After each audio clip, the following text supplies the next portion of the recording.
सरफरोशी की तमन्ना अब हमारे दिल में है, देखना है जोर कितना बाजुए कातिल में है। जी मान्यवर, यही जोश और ऊर्जा होती है जब कोई देश का नौजवान सैनिक अपने घर के आराम को छोड़कर देश की सीमा पर जा खड़ा होता है ताकि उसके देश का प्रत्येक नागरिक सुरक्षित रह सके। सदन में उपस्थित सभी बुद्धिजीवियों को मेरा सादर प्रणाम। मैं लाइबा अध्यक्ष महोदय की अनुमति से सदन में रखे गए विषय में अपने विचारों के साथ उपस्थित हूँ। मान्यवर, विषय में दो शब्द बहुत अधिक महत्वपूर्ण हैं। प्रथम साहस और दूसरा शौर्य। सर्वप्रथम यदि बात की जाए तो साहस की, तो आपत्ति में विपरीत परिस्थितियां होते हुए भी सफलतापूर्वक कार्य करना साहस कहलाता है। मान लीजिए यदि आपके घर में आग लग जाए तो आप अपने परिवार के सभी सदस्यों को किस तरीके से सफलतापूर्वक बाहर निकालते हैं। दूसरा, जब बात की जाती है शौर्य की, तो शौर्य साहस और वीरता से भी आगे बढ़कर है।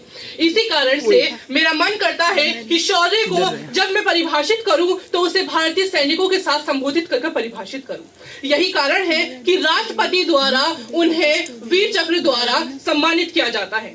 मान्यवर, इन दोनों शब्दों को ऐसा लगता है कि भारतीय सैनिक पूर्ण करते हैं, क्योंकि केवल सेना बॉर्डर पर जाके खड़ी नहीं होती, बल्कि जब आंतरिक समस्या आती है तो वहां पर भी जब सिविल प्रशासन अपने हाथ खड़ा कर लेता है तो सेना उसका मोर्चा संभालती है।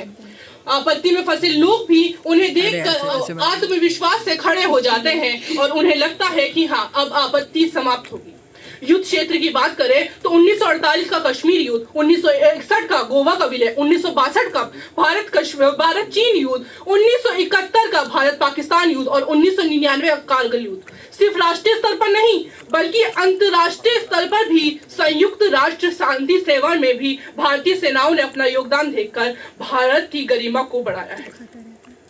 जब बात की जाती है आज के दिन की, यानी कि 16 दिसंबर 1971 की, तो भारत पाकिस्तान युद्ध, वह युद्ध जब भारतीय सेनाओं ने पाकिस्तान के 93,000 सैनिकों को आत्मसमर्पण करने के लिए मजबूर कर दिया। विश्व में केवल दो ही इतने बड़े आत्मसमर्पण हुए हैं, पहला रूस में और दूसरा बांग्लादेश में। मान्यवर, जब हम बात करते हैं तो हमें ये यहाँ पर चर्चा करनी होगी नौजवानों की, और नौजवानों की सभी की चर्चा करना संभव नहीं है, तो मुख्य तौर पर मैं दो की चर्चा करना चाहूंगी। जनरल कमांडर यहाँ पर जगजीत सिंह और दूसरे हैं होशियार सिंह, मेजर होशियार सिंह। ढाका में 30,000 पाकिस्तानी सैनिक तैनात थे और सिर्फ जनरल जगजीत सिंह के पास यहाँ पर 4,000 सैनिक थे। उसके बावजूद वो जाकर उनके कमांडर से मिलते हैं और उन पर मनोवैज्ञानिक दबाव डालकर आत्मसमर्पण करने के लिए उन्हें बाध्य करते हैं। वहीं पर होशियार सिंह वही मेजर हैं जिन्हें वीर चक्र द्वारा सम्मानित किया गया उनके शौर्य और साहस के कारण।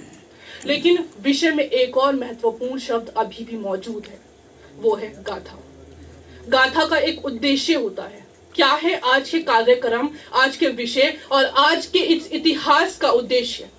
उन देशभक्तों ने तो अपनी देशभक्ति समर्पण का भाव दिखाते हुए अपना कार्य कर दिया, लेकिन हमारा कार्य क्या है? हमारा कार्य है कि यदि हम विद्यार्थी हैं, शिक्षक हैं, अधिकारी हैं, कोई भी हैं, उसी ईमानदारी और समर्पण भाव से देशभक्ति का अपना काम करें। यही आज के कार्यक्रम, आज के मुख्य उद्देश्य है कि सिर्फ अपने विचार प्रकट करने से कुछ नहीं होगा। आज हमें भ्रष्टाचार मुक्त अगर भारत बनाना है और यही अगर हम उसमें योगदान देते हैं तो यही हमारी देशभक्ति है और यही हमारा देश प्रेम है। तभी हम कह सकते हैं कि दिल से निकलेगी ना मरकर भी वतन-ए-उल्फत, दिल से निकलेगी ना मरकर भी वतन-ए-उल्फत।